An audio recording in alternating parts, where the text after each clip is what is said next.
I know the video ref got involved and everything else, but no, I'm happy, mate. And I think most clear-thinking Australians were happy. It was something that happened. We missed a tackle after that we shouldn't have missed. Hey, does this third test still mean something? I think it does. I'd love to see you guys win it just to stop them winning every game on tour. So I hope that the Australian attitude is, let's go out and stuff them up. It's a very unfun day, so it's actually a good release for me to go to Sydney and get away from my neurotic, crazy wife. I hope she never sees it. DSPN, the Devlin Sports Podcast Network. He joins us every Thursday, Greg Martin, the former Wallaby fullback, Triple M breakfast host out of Brisbane, en route, you can tell he's at the airport at the moment, to Sydney town. And a Queenslander going to New South Wales for a start. But also, mate, aren't you moving house? Aren't you moving into the apartment at the moment? How'd you get a leave pass for this?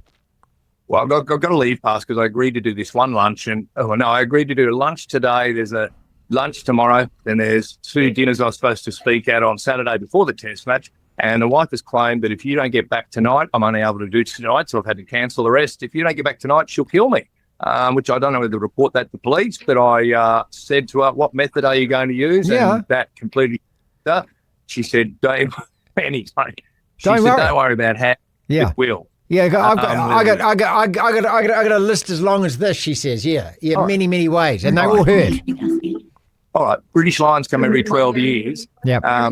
Sorry. The airport they're calling your name, mate. British Lions come every 12 years, and my wife's demanding I come home to unpack boxes, mate. It's not fair, but that's the life I'm living because happy wife, happy life. So hang on a second. So you've moved, but you're just living around a whole lot of boxes at the moment. All right, I went to go to bed last night. The Brazilians who are helping us to move. Remember when it used to be large Polynesian men who used to help you to move? I don't know about in New Zealand. That's what it is in New Zealand, yeah. Well, now they're all playing NRL, so there's none of them left to move furniture anymore. Now it's up to Brazilians who live in Australia to move your furniture. All right, they left the house at 7 o'clock last night. I went, right, I got to go to bed. So, well, because I couldn't find anything to eat because there was no food in the new house and there were no utensils. So I went to bed hungry, and then there were no sheets and we couldn't find the pillows. Oh, fuck. Yeah, mate. It's been a nightmare. And then I had to find some clothes to wear today. Anyway, it's a very unfun day, so it's actually a good release for me to go to Sydney and get away from my neurotic, crazy wife. I hope she never sees it. All right, so we're now on Thursday. The test match was last Saturday. Are we still talking about that decision at the end of the game? I apologise to the whingers, and that's like, I hope we don't get known as whinging Australians. It wasn't many of us who whinged. Most of us are realistic, and every person listening and watching this knows that there's a potential penalty at every single breakdown in a game of rugby. Mm-hmm. All right, and the referee may have blown that as a penalty in the second minute, may have blown it at the 35th minute. But you know how much the whole of England, the whole of the British Isles would be whinging if he blew that up, mate. It was a close thing. I know the video ref got involved and everything else, but no, I'm happy, mate. And I think most clear-thinking Australians were happy. It was something that happened. We missed a tackle after that we shouldn't have missed. So, you don't, if you were sensible, and Joe Schmidt was whinging because it was a chance to level the series and everything else would have been perfect in the world, that's rugby. How many times a game, if you lose the game, do you whinge? And I'd like to apologise. We're not whinging Australians. Most people aren't whinging. They just went, oh, well, let's move on. Okay, good. That wasn't the TV, because the TV just went on and on and on and on and on and on and on. But you're right. I still look at that and I go, if it had gone your way, I would have accepted that. If it went there, I would have accepted it. It was one of those 50-50 ones, I think, and everyone can argue as much as they want about it, but this is what rugby has done to itself these days, mate, is that so many of these things happen and you don't actually have an absolute defined answer to it. So the ref called it and we went with that decision. Isn't that what's meant to happen in a game of sport? Well, and then where we've got the bosses of Rugby Australia calling for accountability from World Rugby, because there's a meeting going on in Sydney yesterday, today and tomorrow. Oh, accountability. What are you going to do? They're not going to replay that game. They're not going to replay the last 3 minutes or anything like that.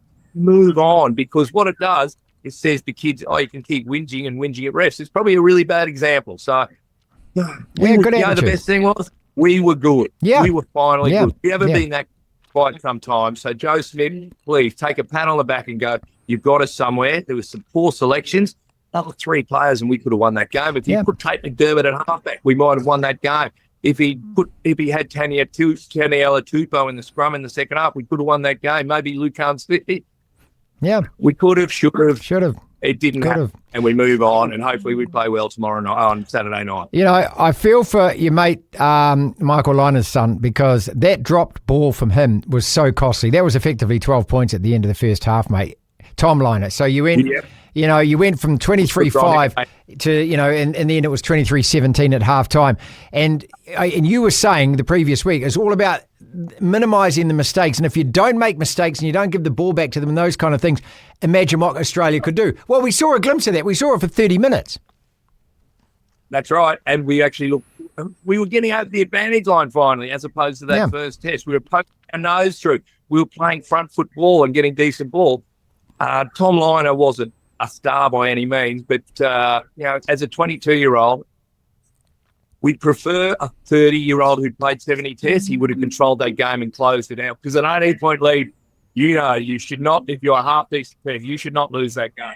We lost control of the game in the second half, and maybe it was because of he'd never played with halfback Jake Gordon. But 2 minutes to go, Jake Gordon keeps putting up box kicks. Box kicks, but that's another issue. Why don't you retain the ball? That's what I don't get. Why don't you keep them? Surely they can retain the ball and just pick and go for 2 minutes, can't they? That's how you close a game. Well, I've seen you guys do it, so why couldn't we have done it? Do we not trust the forward? God, if you don't trust the forwards, there's something very wrong. Yeah, it's frustrating, It was good game, though.